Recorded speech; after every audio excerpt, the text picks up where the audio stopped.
YSR Congress party నిరాశ నిస్పృహల్లో కొట్టుమిట్టాడుతూ ఉంది. Party లీడర్లందరూ వెళ్ళిపోతూ ఉన్నారు. పార్టీ ఖాళీ అయిపోతూ ఉంది. జగన్మోహన్ రెడ్డి గారి పనితీరు పట్ల, ఆయన వ్యవహార శైలి పట్ల, ఆయన ఇంకా పద్ధతి మార్చుకోవటం లేదు అనే అసంతృప్తితో పార్టీలోని ముఖ్య నాయకులందరూ కూడా వీడిపోతూ ఉన్నారు. వారు చేసిన పాపాలు, మోసాలు, నేర ప్రవృత్తితో చేసిన కార్యకలాపాల ముసుగులన్నీ కూడా తొలగిపోతూ ఉన్నాయి. ప్రజలందరూ కూడా ఏమి జరిగింది అని తెలుసుకున్న పరిస్థితుల్లో నిరాశ నిస్పృహల్లో ప్రతి ఒక్కళ్ళు కూడా వైఎస్ఆర్ కాంగ్రెస్ పార్టీ వాళ్ళందరూ కూడా మాట్లాడుతూ ఉన్నారు. నిన్న వైఎస్ఆర్ కాంగ్రెస్ పార్టీ చెబుతా ఉంది, ఈ సంక్రాంతి పండుగ కేవలం కూటమి నాయకులకే అని చెప్పేసి. అసలు వైఎస్ఆర్ కాంగ్రెస్ పార్టీ వాళ్ళకి ఈ పండుగ ఎక్కువగా ఎవరికి వర్తిస్తుందో, ఎవరు ఎక్కువగా సంతోషంగా ఉంటారు ఈ సమయంలో, దాని పట్ల అవగాహన లేకోకుండా, ప్రజల ప్రస్తుత పరిస్థితి గురించి అవగాహన లేకోకుండా, క్షేత్రస్థాయిలో జరుగుతున్న కార్యక్రమాల పట్ల అవగాహన లేకోకుండా కేవలం నిరాశ నిస్పృహల్లో మాట్లాడుతున్నారని చెప్పేసి మనం చేస్తా ఉన్నాను. నేను సంక్రాంతి పండుగ అనేది ఎక్కువగా రైతు సోదరులు, వ్యవసాయంకి సంబంధించిన పండుగ. ఈ సమయంలో రైతులందరూ కూడా ఆరుగాలం కష్టపడి పనిచేసి పండించిన పంటలన్నీ కూడా ఇంటికి చేరుకుంటాయి. ఆ పంటలను చూసి రైతులందరూ కూడా సంతోషంగా ఉంటారు.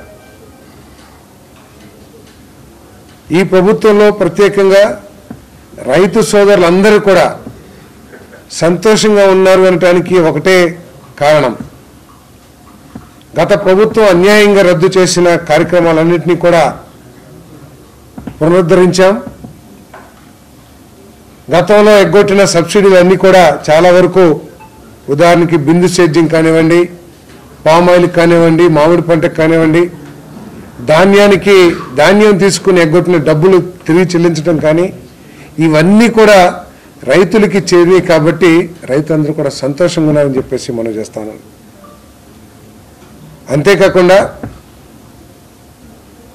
రైతు పండించిన పంటలన్నింటినీ కూడా, మొత్తాన్ని కూడా, ధాన్యం ప్రతి గింజ కూడా కొనే దిశలో దాదాపు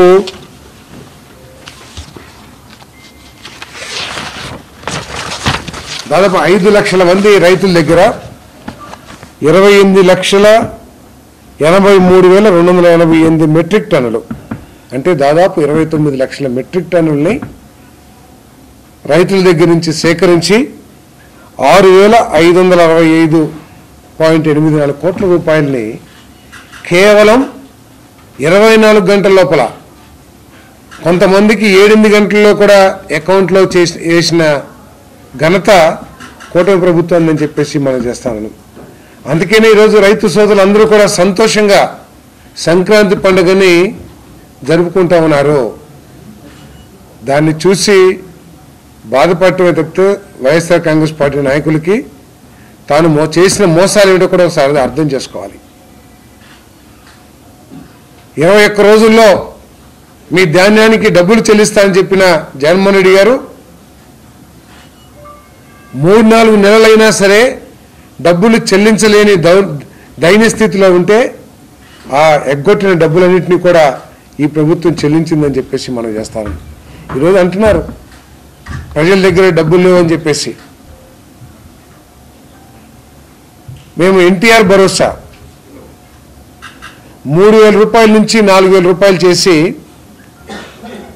దాదాపు 63-64 లక్షల మంది లబ్ధిదారులకి ఈ పెన్షన్ కార్యక్రమం ఇస్తున్న విషయం వాళ్ళకి తెలియదా అని చెప్పేసి అడుగుతా ఉన్నా నేను.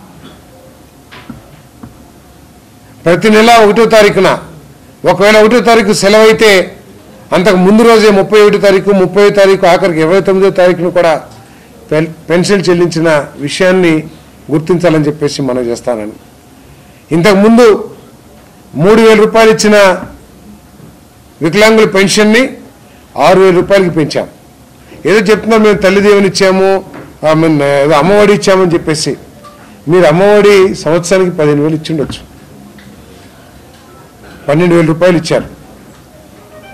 మరి 3,000 నుంచి 4,000 రూపాయలు 63 లక్షల మంది కుటుంబాలకి ఇస్తున్నాం కదా. ఆ 1,000 రూపాయలు ఈ సంవత్సరానికి 12,000 రూపాయలు అవుతుంది కదా. అంటే మీరు ఇచ్చిన అమ్మఒడి ఏదైతే ఉందో దానికి సమానంగా మేము రైతు భరోసాలోనే 63 లక్షల కుటుంబాలకు ఇస్తున్న విషయాన్ని గమనించాలని చెప్పేసి మనం చేస్తాము. అంతేకాకుండా వచ్చే విద్యా సంవత్సరం నుంచి